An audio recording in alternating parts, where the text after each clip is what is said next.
Hi guys, here we are now again with a little video. This is a follow-up to our Armourfast Jagdpanther video, which we did a few months back, and we never got around to doing the part 2.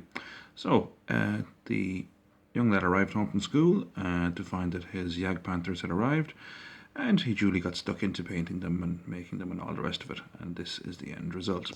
So a lovely little piece, very very simple, straightforward to put together. We looked at the sprue and stuff in the last video, so no need to go over all that old ground again. But a very very nice little piece. He is doing his painting in one particular scheme. He's using the Humbrol colours, which are number 160. Is that 160? 160 indeed it is. 86 and 94 in the matte enamels. Reason he's using those is that he started off his little German armoured brigade or whatever it is, which we're going to use for rapid fire, with a collection of 2 King Tigers from the Airfix range, and they were the colour suggested, so he's basically tying in everything with those.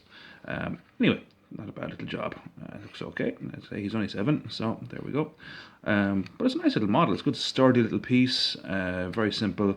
There's not much can break off it. I mean, it's designed really for wargaming, I'd imagine, to be perfectly honest. Not too many frills, not too many bells and whistles. It is what it is, and you can accessorize ad infinitum, really, to be honest. So look, in fairness, Armourfast, cheap and cheerful.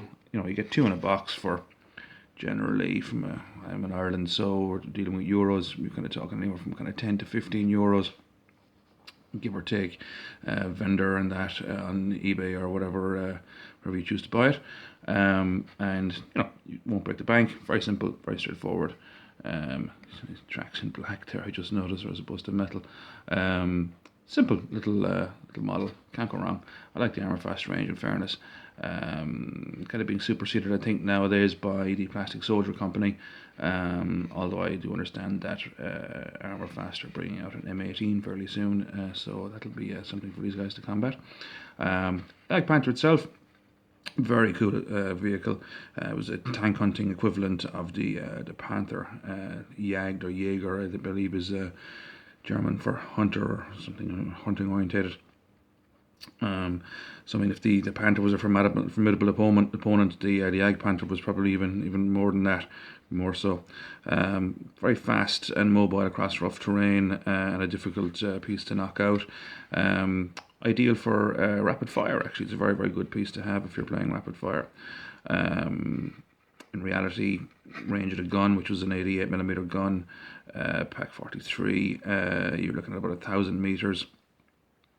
Good crew intercom system, and the first of them were ready for action round about June 1944, so they were countering the Allied invasion of Normandy. Only about 400 or so of these produced during the war, so not a huge amount of them. They were hoping to have about 150 being bashed out a month. I remember doing my master's thesis in history. I did dissertation on the war economies of Germany and America, and despite the fact that war production rose in Germany towards the end of the war, they never really managed to hit the targets for these guys. So from that perspective, they just didn't have enough, the usual German story. But it did have a considerable local influence in several fronts, and they were instrumental in the Ardennes offensive and a few other places. There was actually plans, I believe, to have a 12.8 centimeter gun, which would be what, 5.04, 5.05 inch gun in the Jagdpanther 2, which of course never came to fruition because the war ended before that could be produced. Crew of 5, if I remember correctly.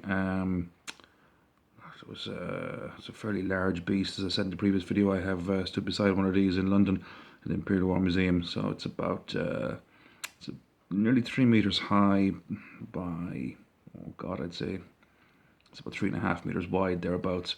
So it's a fairly sizable beast, intimidating piece of armor. So the Armourfast unit itself, very very good. Just for size comparison purposes, here we have this is an old Revell one I did years ago, which I put a wash over, which I'm not too happy with nowadays. But anyway, that was the choice at the time.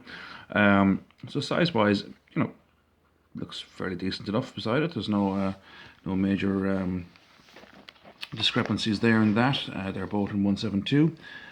This is a Matchbox 176 from my childhood, I believe. That's a long time ago. Exhaust missing there actually. So size wise, you know, matches up fairly well on the battlefield, your tabletop, so it'll look okay. Nice little piece, Armourfast, cheap and cheerful, easy to put together, ideal for a kid. You get 2 in the box, which kids love when you get more than one thing in a box. And all in all, good little deal. Get out and get them. Armourfast, it's your only job. Take care, guys. New video coming soon. All the best. Bye for now.